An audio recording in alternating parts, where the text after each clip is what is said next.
Halo teman-teman mahasiswa STI Surakarta semester 3 utamanya yang mengambil mata kuliah cost accounting. Kali ini akan kita bicarakan terkait dengan akuntansi kerugian produksi.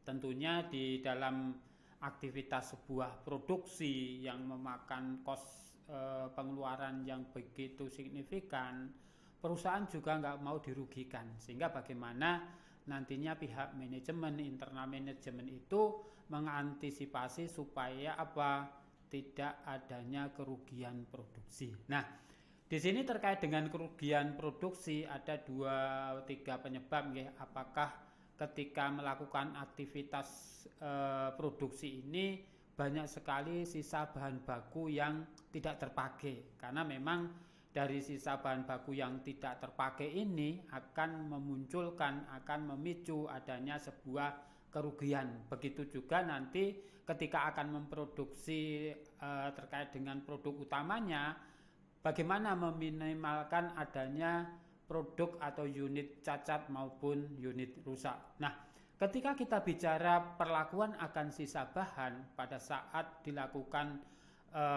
aktivitas produksi, tentunya bagian produksi ini meminta di departemen bahan untuk apa?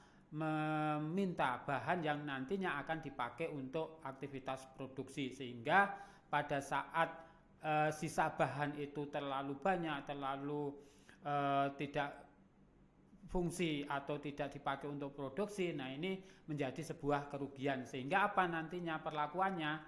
Ketika sisa bahan ini akan mempengaruhi di mana departemen produksi itu terjadi sebuah kerugian atau sisa bahannya. Lalu ketika sisa bahan itu laku dijual, maka akan memunculkan adanya pendapatan lain-lain, sehingga bisa nantinya perlakuannya mengurangi dari harga pokok penjualan. Nah, bagaimana ketika sisa bahan itu tidak laku?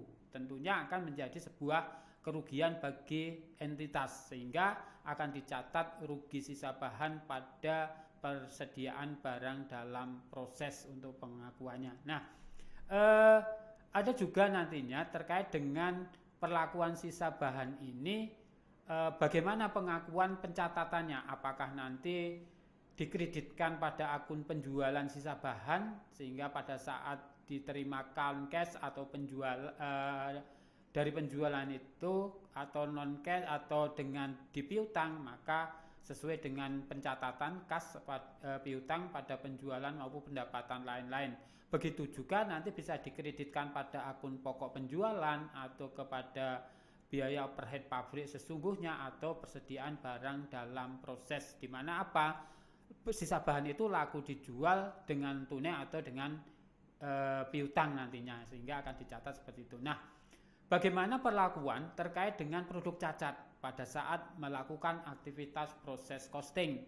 Tentunya di sini produk yang tidak memenuhi standar produksi. Nah, ketika produk cacat ini akan diperbarui atau diulang di prosesnya, akan mempengaruhi adanya biaya, sehingga nanti pada saat akan dilakukan laporan produksi, data-data produksi itu tidak berpengaruh. Ya, ketika menyampaikan data kuantitas, adanya produk cacat itu tidak pengaruh, karena memang ada perbedaan antara produk cacat dengan produk rusak. Ketika produk cacat itu diketahui, maka aktivitas produksi itu terus dilakukan sampai dengan proses selesai, sehingga nantinya baru dilakukan pembenahan terhadap produk yang cacat itu, sehingga ada pengeluaran biaya untuk perbaikan terkait dengan produk cacat. Nah, tetapi bedanya dengan produk rusak, pada saat terjadi produk rusak selama aktivitas produksi itu langsung dikeluarkan dari proses produksi, sehingga nantinya berpengaruh pada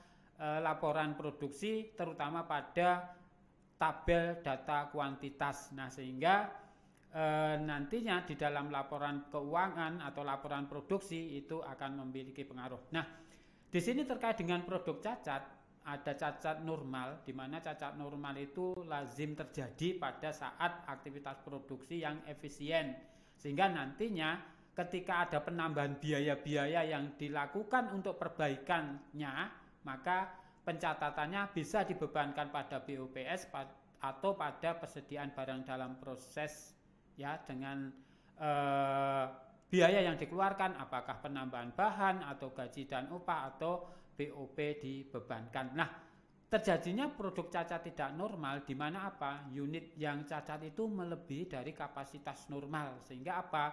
Perusahaan akan mengalami sebuah kerugian dari adanya produk cacat tersebut. Nah, bagaimana perlakuan dari produk rusak? Ya, tidak memenuhi standar produksi tentunya. Nah, sehingga ketika di dalam aktivitas produksi itu diketahui adanya produk rusak, langsung dikeluarkan, ya langsung dikeluarkan dari aktivitas produksi itu sendiri. Sehingga nantinya ada dua metode perlakuan dari produk rusak, diabaikan. Nah, diabaikan sehingga nantinya dibebankan ke persediaan dalam proses akhir atau sebagai elemen tersendiri di dalam pengakuan adanya produk rusak tersebut. Nah, ini terkait dengan akuntansi produk rusak selama aktivitas produksi. Nanti untuk simulasinya bisa kita pertajam dan kita lihat di kasus di Excel. Terima kasih.